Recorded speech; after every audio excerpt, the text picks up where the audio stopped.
Welcome back to the latest edition of the Big East Rewind. I'm Chuck Everson, your 7-foot host from Villanova University, and my partner, my point guard, the great Sonny Sparrow from Syracuse University. How are you, Sonny? I'm great, Chuck. I think we're breaking some new ground today. I'm pretty excited about it. Got me Breaking new ground. I love this person. You know, when my kids were young, she ran a clinic, and the girls that I coached at the time adored her. They all wanted to play for her when she was at Hofstra, and we'll talk about that today too. But this is going to be a fun show, a little different for us. The last 2 or 3 shows we've done, Sonny, have been a little different. We did a little baseball, a little NFL, and now we're delving into the world of women's college basketball, which it's about time, Sonny, that we're doing that. I mean, Yeah, equal we got time a for the legend. We got ladies. a Big East legend. And yeah, absolutely right. So without any further ado, Sonny, our guest was a Big East Rookie of the Year, a 3-time All Big East Conference player, the Syracuse Hall of Famer, and the first female student athlete to have her number 33 hang from the rafters at the famous Carrier Dome. Okay, one of the all-time great Syracuse player, and now the women's head coach of the Syracuse team, Felisha Legette-Jack. Coach, it's so good to see you. How are you? It's great to be seen. I am fantastic. I'm living a dream every day. I get to come to my alma mater and represent it in some capacity, and I'm just humbled and grateful. Yeah, I mean, listen, I knew you when you were coaching, when you start, I guess your first head coaching job was at Hofstra. And man, I tell you what, you had such an impact on a group of little girls that I was coaching at the time. They're all graduated now, obviously, and it was a long time ago, but they still ask about you. So greetings from all the people from Holbrook that you used to coach in the clinics and stuff that you ran from Hofstra. Thank They absolutely loved playing with you. You had a real good way about you with them. Oh, to God be the glory. You just want to come from a place where, it touches somebody and you don't really know what you're doing. You just kind of presenting and presenting and to hear somebody really actually had a good time means the world. So Oh, thank you. yeah, it's awesome. It's funny because my cat, my daughter asks all the time, "Have you heard from Coach Jack? Have you heard from Coach Jack?" I said, "Now I can tell her." So Yes. yeah, that's good. Chuck, So when all you right, when you talked about her Felicia's jersey retiring in the dome, I was there with a lot of fellow Orange men and Orange women, and I had goosebumps when you talked about it. yeah. It Well, it's a was special thing, Sonny. I it mean, come was on. an incredible ceremony. She spoke beautifully. I filmed it. I have it on my phone.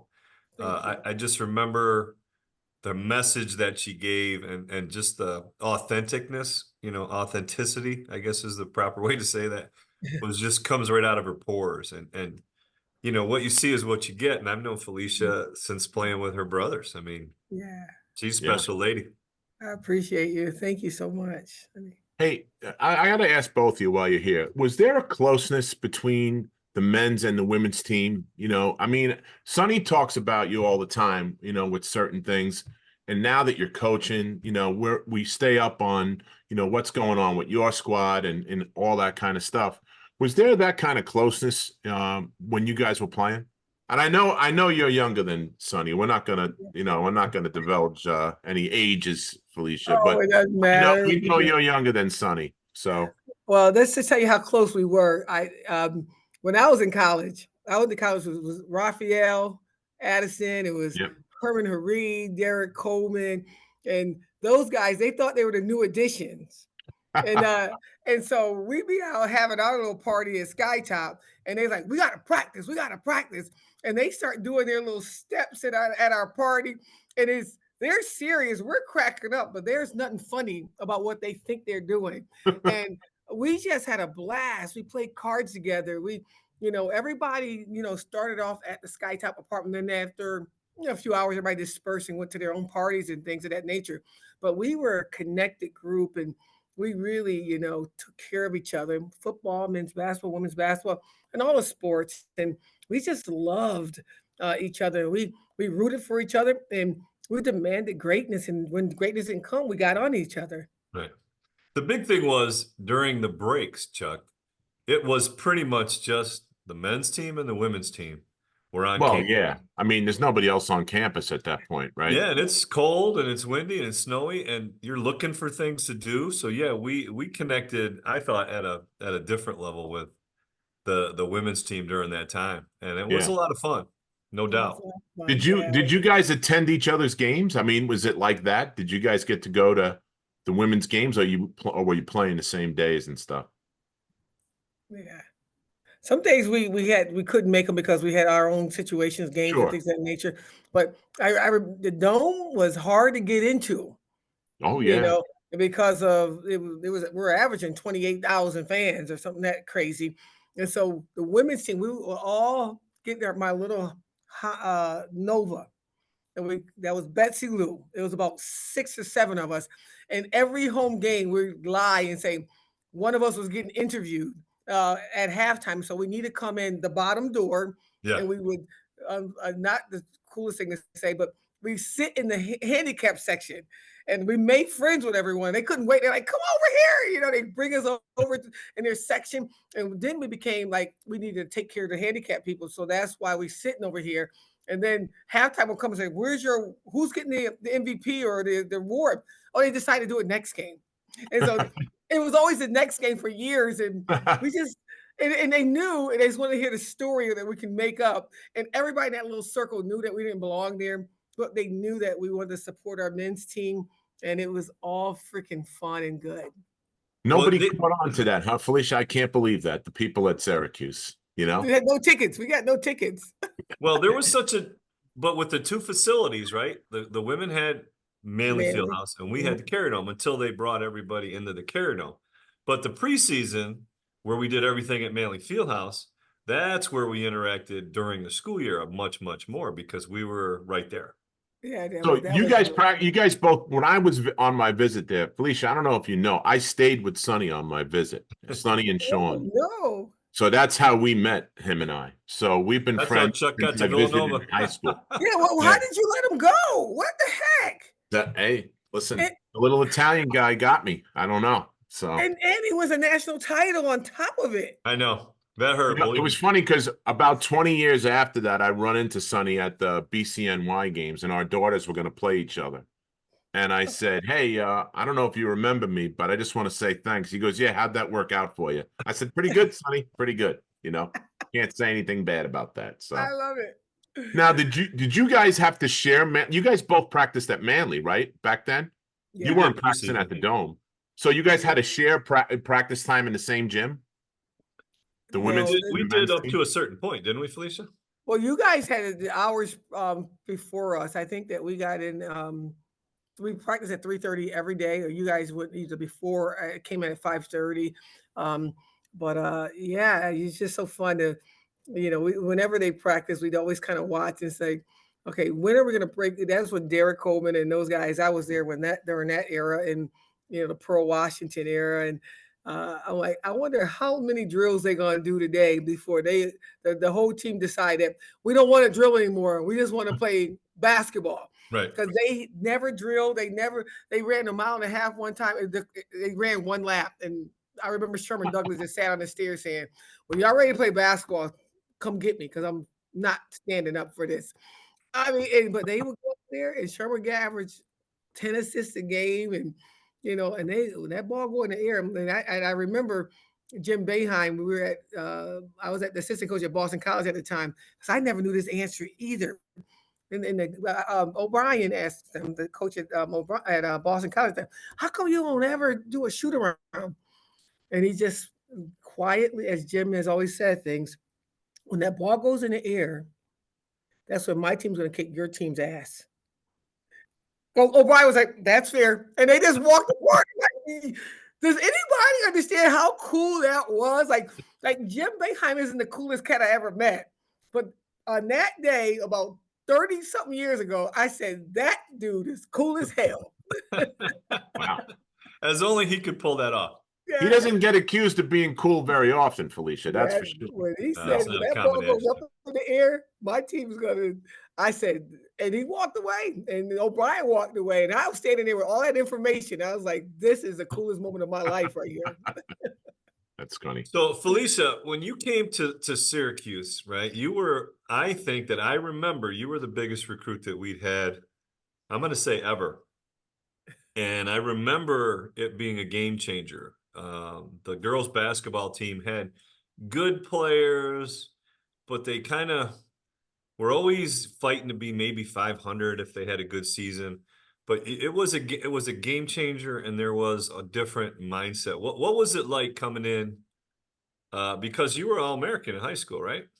Yeah, it was a top 40 parade. Back then, Right. it was a parade All American. So you were a big recruit. I don't remember it one bigger. And Yeah. when you came on campus, what was it like? Did you feel pressure? No, I came in with Sue Ludwig and Missy Zacharides and Vera Jones, and collectively we've all won. We won state championships, and we only understood what the winning pedigree looked like. And it would have been weird and harder if I had to come by myself, and the other three didn't understand the assignment. But I think we all understood that we were there to win. We were there to win right away, and we're not going to wait our turn. And we're coming out of the gates ready to go. And I had a little bone in my pick too, because my two brothers wanted to go to Syracuse and they were overlooked. Good guy named Pearl Washington was coming out the same time as Ronnie Legette, and we went with Pearl, which was awesome. But in our family, it was another rejection because Lonnie Legette couldn't get there, Ronnie couldn't get there. So I came with a mindset that you let Legette in, we're getting ready to show you what you missed out on. And I had three teammates who came in that understood uh, the position that we were in, there to win, not to be friends. And uh, it wasn't the older young ladies like Jadine Day and Yeah. Janice Long and those guys were there, and they resisted us for a little bit, but they realized that they just want to win, and they actually joined us. And I remember that championship game on our freshman year. Jadine hit the winning shot for us to win the Big East championship. And then she thought about in the locker room, she said, "Yeah, I wonder if there's a possibility I could have another year of eligibility." I enjoy this. Winning is fun. It's hard, but the process, and that's what we brought as a freshman, and that's what we put our hats on now. Yeah, that's how it goes. I mean, if you're coming in, but now speak to the fact that when you come in with, I know Sue well, I know Vera pretty well, and you guys come in and you change the culture, you had to meet a lot of resistance. What was it like internally? It really wasn't because we stayed back then. What I love and I wish that we could do now, our freshmen stayed in Sadler Hall. Yeah, you We, guys still we stayed in the dorms? yeah, we stayed in dormitories, and Yeah, we so stayed in we Lawrenson. Yeah, yeah, one year, see, one right year. there. It's beautiful over there. And I like that because we had our own little group of friends. We had our own group of the basketball team that was connected just to us. And we didn't really have to deal with the team. We were practicing my freshman year at 7 o'clock at night to 10. So we really didn't see anybody. We practiced, we went home at night and what we thought the change was happening was when, like Tony Egrex and those guys started coming over to the dormitory Right. to say hi to us, and we're like, "Oh my god, Tony's over here." I remember Jayden's Tony really well. Yeah. yeah, no, we saw them as amazingly great players, but we didn't have to deal with them because we stayed in our own little circle. But when they started coming towards our turf, we felt like there was a surrender of we're not two teams anymore. We're not divided. Let's all fight to see if we can all win as a unit. And that happened around like the Januaries, because December we had to move ourselves Right. over to the skytop Hmm. with teammates, and we became okay friends. We slept on the floor in the living room because they weren't going to let us sleep in their rooms, and we didn't argue, we didn't fight. We just wanted to play basketball. And then we started playing little spades on the floor by ourselves. Next thing you know, they started really liking us. By January, they started coming over uh, to Sadler Hall, and I was like, Right. this team can have a chance to be successful. Now, Coach Jacobs, did she have any hand in any of this, or did she kind of let you guys do your thing? We did our own thing, but she was always available if we needed her, but there was no like, I got to call a coach. Like right now, everything is like, Coach, can you tell the team this? We just ex- did our own thing under the premise that Coach Jacobs' rules were her rules.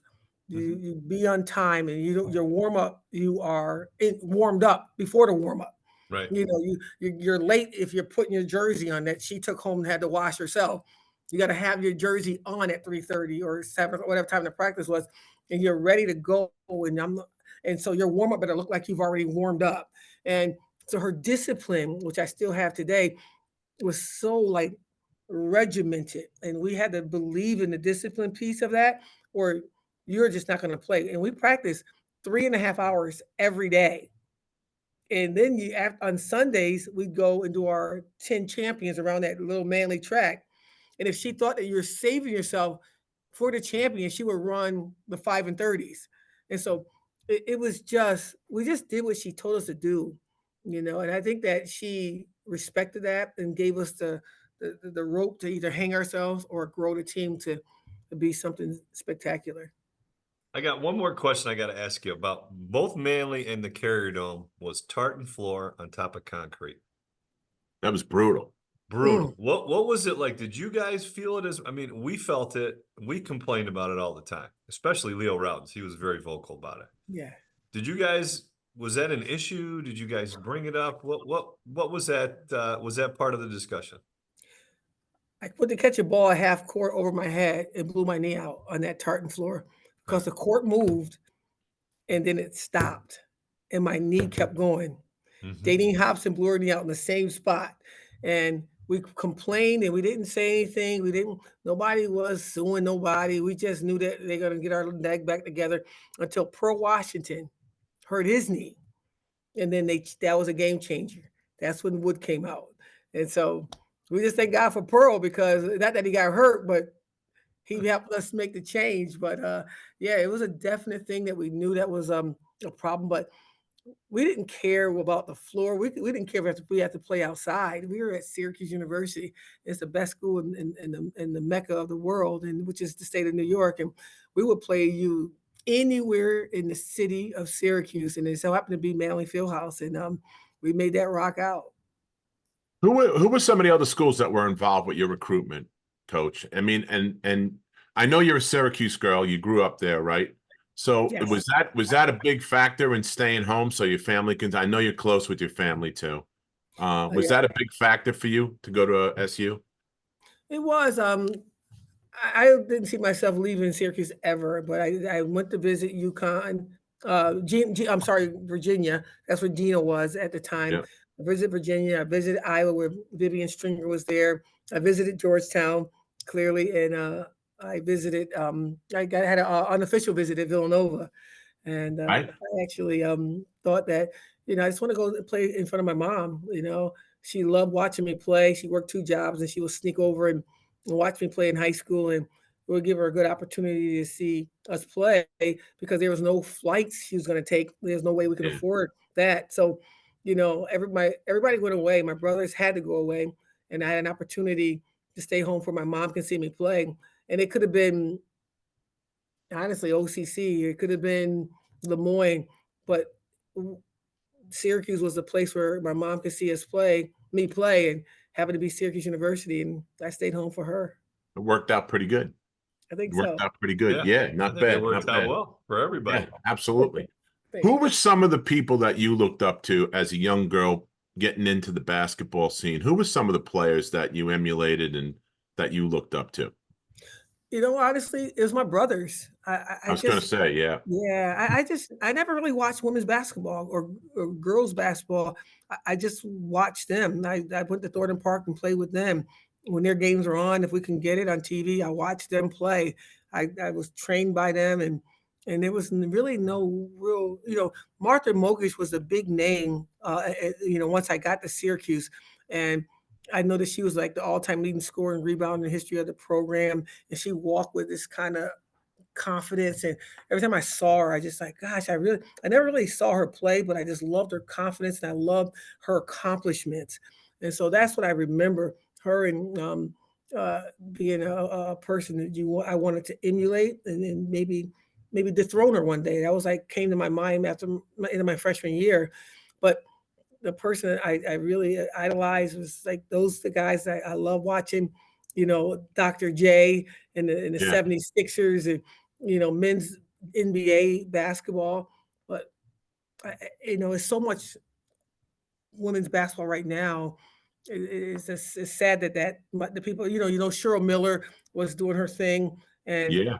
I knew about her, and I knew about the twins that played on her team, but I didn't really know women's basketball that much when I was growing up, or even when I got in college, because it wasn't available for me to see.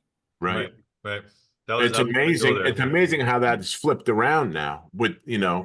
even like when my daughter was young, she looked up to girls like Tarazi and Bird, and she knew a bunch of the players. She used to watch WNBA games on TV because that's had already started. So there was a lot more, and it was interesting because we met Tarazi, and I asked her the same question I just asked you, and she said she looked up to Michael Jordan. He goes, we used to wear Michael Jordan's jersey. And I said, well, now these girls are wearing your jersey. And she was blown away. She couldn't fathom that. It was interesting. So, and now it's changed so much. The popularity is probably at an all-time high now for women's basketball, right? Yeah. Women's basketball is right now. It is right now. If we don't grab it and squeeze the life out of it right now, we're going to miss our mark. Yep. Although we've been practicing and playing and in the Midwest and the Southeast Conference, they've been averaging 12, 15,000 fans a game.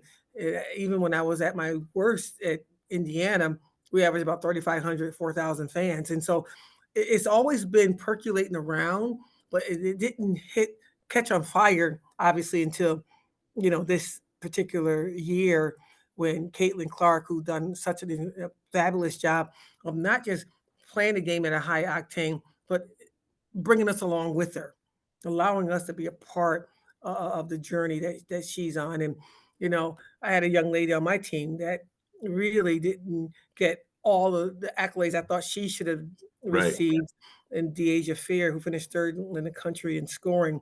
But it is, and is now.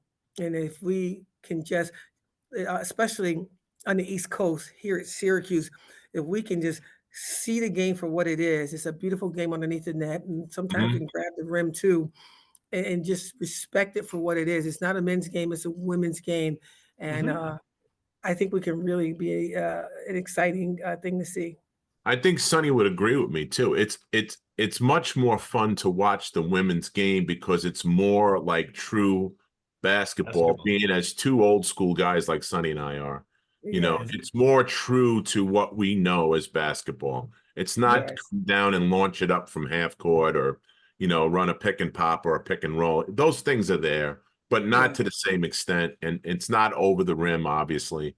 It's yeah. it's it's it's really beautiful to see because you see things starting to happen and you see plays taking place and cuts, backdoor cuts and screens and the way it's supposed to be played. That's Yes, that's the most fun about it for guys like us, for sure. I But love it. I love but what's happening right now. I love the energy that's in the air. I love how we've embraced it here at Syracuse, and it's just a matter of when it's going to be just another wonderful event to partake in. mhm. Well, Daisha Fair, to be honest, right? You said third in the country. She's third in the history of women's History. college basketball. Sorry. Yeah. Yeah. So that is amazing. Talk about recruiting her because you recruited her at Buffalo. Right now, women college sports is different as Mhm. of today than it's Yeah, going to ever sure. be. It's the one thing that you're gonna have to talk about first now is money. And so recruiting DeAsia, it was between us and like Rochester Institute or something of that nature. And nobody really wanted this kid. She was too little.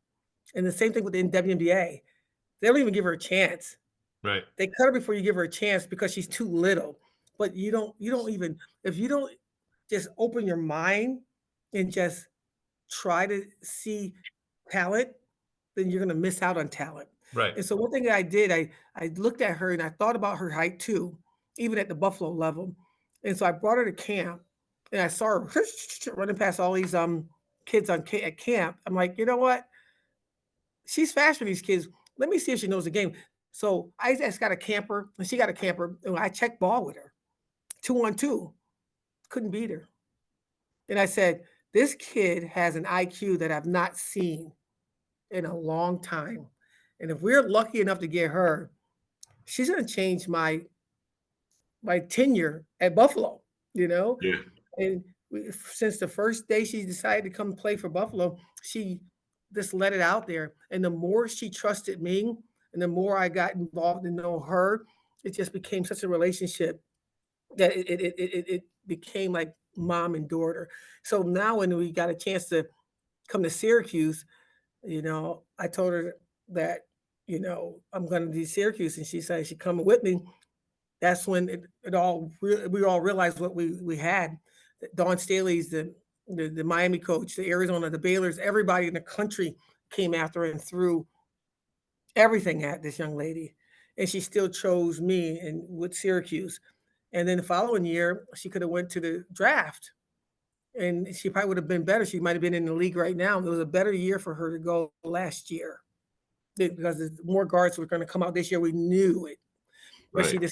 she wanted to stay under our tutelage and learn more from me as a human being. And so I'm just really proud of her efforts and proud of her foundation that she said you're not going to find a 5-year player at a school anymore, 4-year player. Right. Yeah. Nobody's happy. And guess what's going to happen later on? These kids are 25 when their brain is fully developed. They're not going to be happy. They're going to have all this money and no college experience to talk about, doing the new edition steps and hanging out and fighting and crying and saying Coach Jacob's terrible, or them behind make me sick, and having that kind of camaraderie and that love for each other because it's disappearing. Yeah. And so what I'm concerned with is, you know, the sadness when it's all said and done. And I'm gonna be here for it, but one thing I've loved about my team. No one came to Syracuse in my 2 little years here for NIL. Not one kid. They came for the relationship that you're having with me, this university, this great academic institution. It's going to change, and I know it. But I'm so proud. For 2 years, we were able to get people here Yeah. because of the right way, in my opinion. So Well, you're understating it because you took over. You got. I'm going to blow you up a little bit because it's true. You came into a disastrous situation. Okay, we had a head coach. We had some issues. He leaves. They name an Lost the interim. whole team, right, They Sonny? name an interim coach. They lost everybody, and then they brought in some players. And again, we had another cleansing. So you came in with how many players were here when you came? One or two? there's 4 players left. Only one of them that actually was Tisha was the only one that had playing time. Okay, so again, it's a complete and total rebuild. And in the first year, right, in your first year, you're competitive across the board, right? And then in this year, you can build on that. But that relationship part is so important. I remember some kids that I was involved with, some kids I coached up in this area. One played at Villanova, started at Temple. She wanted to play for Dawn Staley. So some of the some of the things that they wanted was that relationship with that coach. It didn't matter where that coach was. What is it about that? I don't, but it seems more common in the women's game. That Yeah. relationship with a coach and a player is an unbreakable bond. I just really think that, like, I think, I'm a fire coach. I was fired at Indiana. And I preface that to say that I think winning is easy because it's the process. I believe in the process. And a lot of coaches don't want to go through the process. Sleepless nights, you're in the hospital, you're still calling kids and you're still taking care of them. You're still making yourself available. And they need to know that they can trust you, that you're going to be there. And I think that that's the beginning of the relationship. Not only that, they want to know that not only are you going to be there, will you check on me if I don't play? Will you care about me, you know, when I can't do anything for you? And that's what I think I do for the most part. There's some kids that are going to be like, you didn't call me, you didn't. And some kids are going to be miserable for just misery's sake. But for the most part, I ask God to guide my words so I can honor Him and hope that I can bring his angels closer to him and in some capacity. And if I can do that every day, then I think I've won, and I think I'll be winning. And I think that seems to work for me for now. I have time. My son is in England playing professional. My husband allows me to live out this dream called coaching. And so my all I have is time, and that's all kids want is Yeah. your time. That's the most important thing that you can give a young person is your time.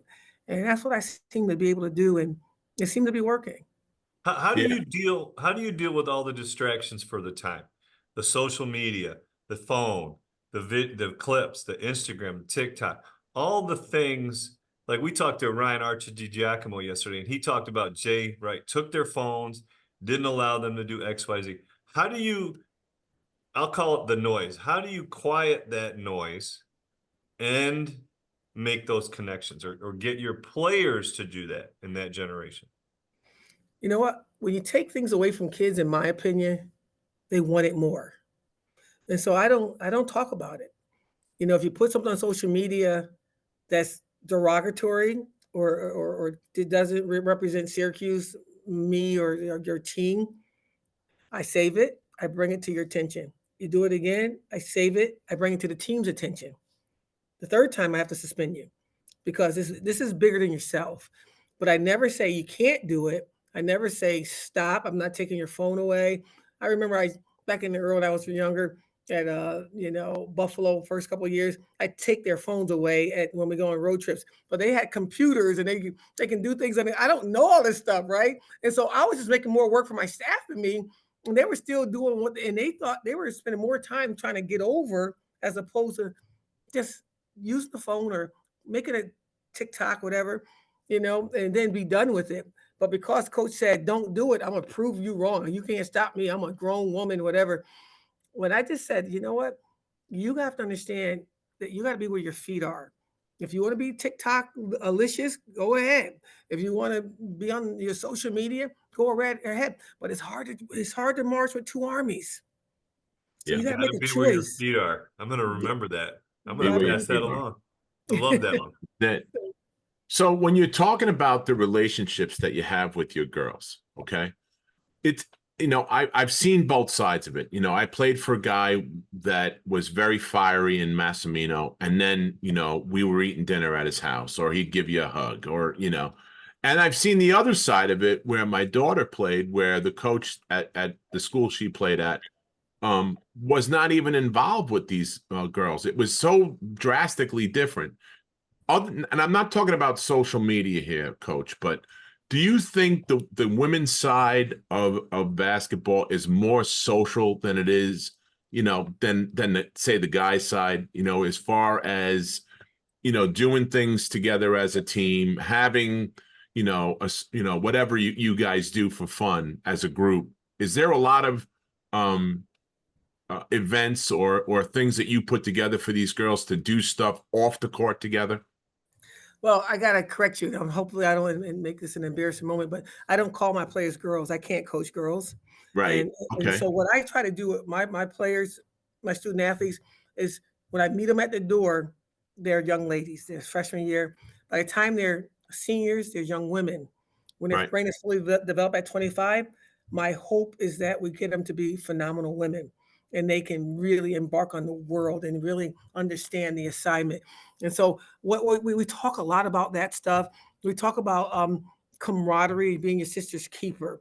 We always have like wherever I was in Indiana, you had a Hoosier sister, you had Buffalo, you had a Bull sister. Here at Syracuse, you have an Orange sister, and that means an older person on the team is connected with an incoming kid, young lady, and they're merged together as sisters within a family. And so, Right. if the older one misses class, the younger one's going to run and the older one's going to watch. It's vice versa. And so now you're responsible for not just a team, but you're responsible for an individual on this team. As well as she becomes, is the direct correlation to your relationship with you. And so even after years after people have graduated, they're still connected. Maybe not with me, but they're connected to their sister within the team. And so you want to go out party, you got to take your little sister with you. You want to go to the bowling alley? Your little sister, hey, what you do this weekend? Oh, I studied. What did your orange sister do? Oh, she went out to bowling. Oh, she didn't take you? Now mom gets involved. Well, what's wrong with her? Why can't she? She can't lift the ball? And we have some fun with that. And so the responsibility piece of what we build as a family is a direct correlation as of what I hope they become, like my sisters that play with me. That 35 years later, we still get together Yep. and go to people's beach houses and go Yep. on. We went to Jamaica at 50. Coach Jacobs came with us. I That's saw that. the Yeah. connectedness that we try to create and the fun that we try to create for our women's basketball team. That's kind of a neat way to do it, by having a buddy or sister, a little sister. I think that's fantastic. I mean, I wish more, it goes way beyond the X's and O's, right, Coach? I mean, Yes. you're affecting young ladies' lives, and you're affecting them in a positive way. And I think that's more important than anything you can teach them on the basketball court. And I've explained that, at nauseum to Sonny. We've had that discussion, about mass and the stuff that we do, and we still get together with our guys, even though he's passed on. We still Mhm. get together. So I Yeah. totally get what you're doing. That's awesome the way you do that. I Thank I you. haven't seen that before. That's the first I've heard of that, where you actually sister up with a younger player. I mean, Yeah. it's pretty good. I like that Well, a lot. women, we thrive on responsibility. And the more responsibility you give us, the more you're going to see a response from Right. us. And so that's what we try to, because I know who I am as a woman, that the more responsibility you give me, I'm going to respond. And that's what I try to create for my program. And that seems to be working a little bit. So let's get into this a little bit with current day stuff and the and what's going on with basketball as a whole. How difficult is it? How difficult is it that you have the portal? We talked about it a little bit, but how difficult and challenging does it make your job to have the portal, where if somebody experiences a little adversity, back in our day, you would tough it out and fight through it.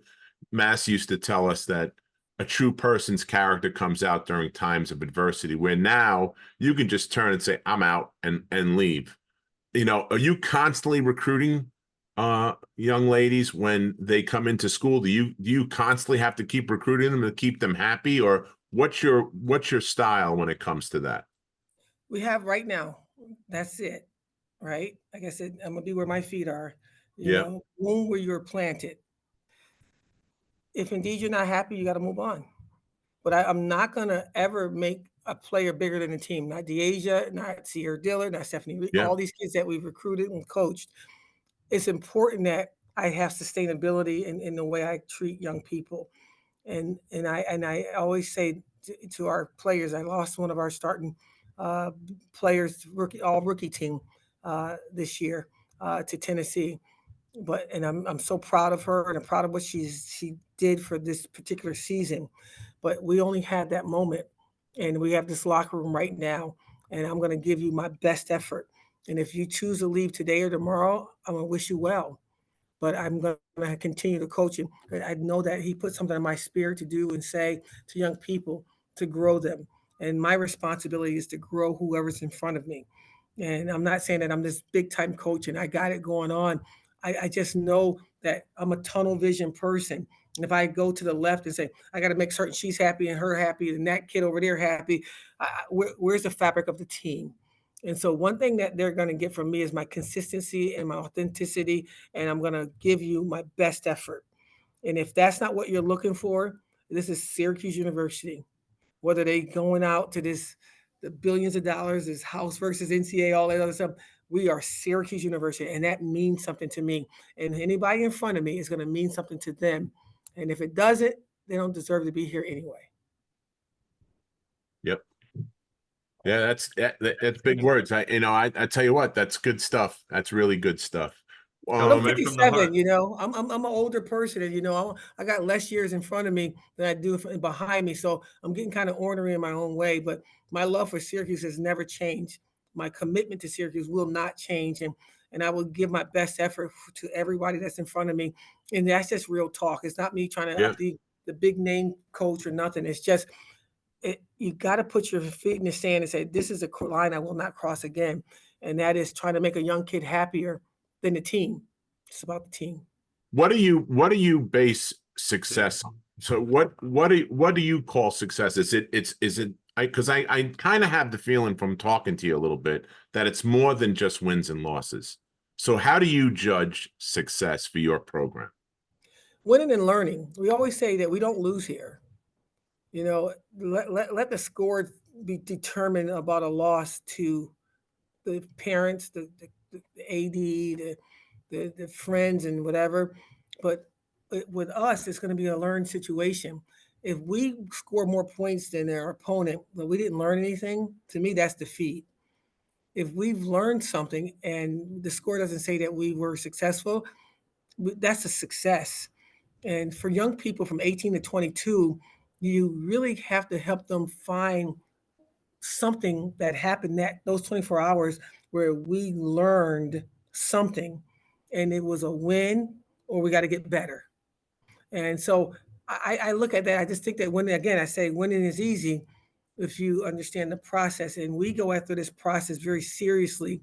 And when we put ourselves in positions of not being successful on the outcome of a game well before the game is taking place, 48 hours before, and we get it and we mad and we are, and then the next day was about us coming together, and then that game day is about whatever we went through in these last 48 hours is exactly what we need to go through to get this winning and this learning experience that we're going to get. To me, when young people can look at a successful situation by what they learned, to me, that's winning. Yep, that is. You can Well, I feel know it. we know you got to get going, so I got one more question for you, and then you can go answer your AD. I don't want you to get jammed up with him or her.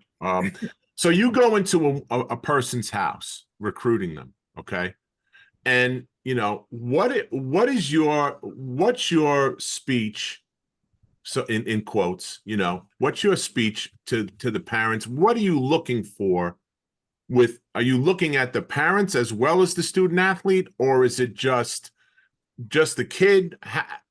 Talk about that for a second, because I think it's important for youngsters to learn that it's more than just how many buckets you make or how many rebounds you grab. I think it's more to it than that, especially nowadays with the way parents are at some of these AAU tournaments and stuff. So what do you look for when you recruit a young lady to play at Syracuse? Character, academics, basketball. If you're not serious about your academics, this is not a place for you.